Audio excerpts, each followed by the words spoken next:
মাত্র 5 সেকেন্ডেই এই টাইপের অঙ্কর রেজাল্ট আপনারা বের করতে পারবেন। এটা কিন্তু আপনাদের বাংলাদেশ ন্যাশনাল ক্যাডেট কোর অধিদপ্তরের অফিস সহকারী পোস্টে এই প্রশ্নটা আসছিল। দেখেন এটা আমরা কিভাবে সলভ করব, লক্ষ্য করুন। এখানে দেখেন 555 এর মাঝের অঙ্কের স্থানীয় মান কত, তাহলে আমাদেরকে বের করতে হবে মাঝখানে যে অঙ্কটা আছে সেটার মান। অর্থাৎ আমরা যদি এখানে লক্ষ্য করি 555 লেখা আছে, তাহলে আমরা যদি 555 এর মাঝের স্থান বের করতে চাই তাহলে আমাদেরকে এভাবে বের করতে হবে। দেখুন প্রথমে আমরা জানি প্রথম যে অঙ্কটা থাকে সেটার মান হচ্ছে একক, তাই আমরা এখানে একক লিখে নিলাম। একক হচ্ছে 5, এরপর দ্বিতীয়টা আছে হচ্ছে দশক, এককের পরে হয় দশক, তাই আমরা এখানে দশক লিখলাম। দশকের স্থানে আমরা এখানে 5 আছে, তাই আমরা এখানেও 5 লিখে নিলাম।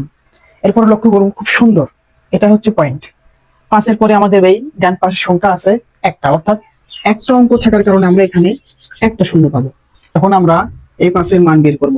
তাহলে এই 5 হচ্ছে একক, দশক, শতক, তাহলে আমরা এখানে শতক লিখলাম। আর শতকের স্থানে আছে হচ্ছে 5, তাহলে আমরা এই 5টা এখানে প্রথমে লিখে নিব। এরপরে 5-এর পরে আপনার 2টা অঙ্ক আছে, এই জন্য আমরা এখানে 2টা শূন্য পাবো।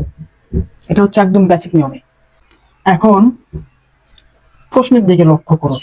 555 এর মাঝের অঙ্কের স্থানীয় মান চাইছে, তাহলে আমাদের মাঝের অঙ্ক হচ্ছে এটা, আর মাঝের অঙ্কের এটার মান হচ্ছে দশক, তাহলে 5 10 50। আমাদের সঠিক উত্তর হচ্ছে ক নাম্বার 50। আবার যদি আমরা এভাবে না করে একদম শর্টকাট নিয়মে করতে চাই তাহলে আমরা এভাবেও করতে পারি। লক্ষ্য করুন আমরা এখানে প্রশ্নেই সমাধান করতে পারবো। একক, দশক, তাহলে আমরা এখানে দশকের জায়গায় 5 লিখলাম। এই 5-এর পরে অঙ্ক আছে একটা, তাহলে আমরা এই পাশে একটা শূন্য বসাতে পারি।